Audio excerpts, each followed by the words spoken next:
ایک چھوٹے سے گاؤں میں ایک غریب لڑکا رہتا تھا جس کا نام یوسف تھا۔ وہ ہمیشہ اپنے والد کے ساتھ کھیتوں میں کام کرتا تھا تاکہ کچھ پیسے کما سکے اور اپنے خاندان کا پیٹ پال سکے۔ یوسف کا خواب تھا کہ ایک دن وہ دنیا کو دکھائے گا کہ وہ بھی کچھ بڑا کر سکتا ہے، لیکن اس کے پاس کبھی اتنے پیسے نہیں تھے کہ وہ کچھ اچھا خرید سکے۔ ایک دن جب یوسف کھیت میں ہل چلا رہا تھا، اچانک اس کی نظر ایک چمکتے ہوئے پتھر پر پڑی۔ اس نے فوراً وہ پتھر اٹھایا اور اسے غور سے دیکھا۔ وہ پتھر کوئی عام پتھر نہیں تھا، وہ سونا تھا۔ یوسف کا دل خوش ہو گیا۔ اس نے فوراً سونا اپنی جیب میں ڈال لیا اور خوشی خوشی گھر کی طرف دوڑنے لگا۔ گھر پہنچ کر یوسف نے اپنے والد کو سونا دکھایا اور کہا، آبا ابا، میں نے کھیت میں یہ سونا پایا ہے، اب ہم غریب نہیں رہیں گے، ہم خوشحال ہو جائیں گے۔ والد نے سونا دیکھتے ہوئے یوسف کی طرف مسکرا کر کہا، یوسف، یہ سونا ہمارے لیے ایک امتحان ہے۔ اس سونے کو پانے کے باوجود ہمیں اپنے کردار اور ایمانداری کا امتحان دینا ہوگا۔ ہمیں یہ فیصلہ کرنا ہوگا کہ ہم اس سونے کو کس طرح استعمال کریں گے۔ یوسف تھوڑی دیر خاموش رہا اور پھر کہا، آبا، آپ درست کہہ رہے ہیں، مجھے سمجھ آ گیا ہے۔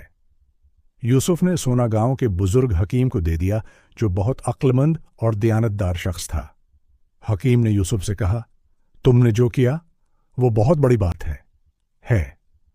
تم نے ایمانداری دکھائی ہے اور یہی سچائی تمہاری زندگی کا سب سے بڑا خزانہ بنے گی۔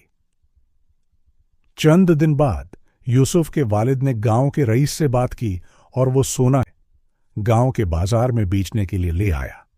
اس سے حاصل ہونے والے پیسوں نے نہ صرف یوسف کی زندگی بدل دی، بلکہ پورے گاؤں کی حالت بھی بہتر ہو گئی۔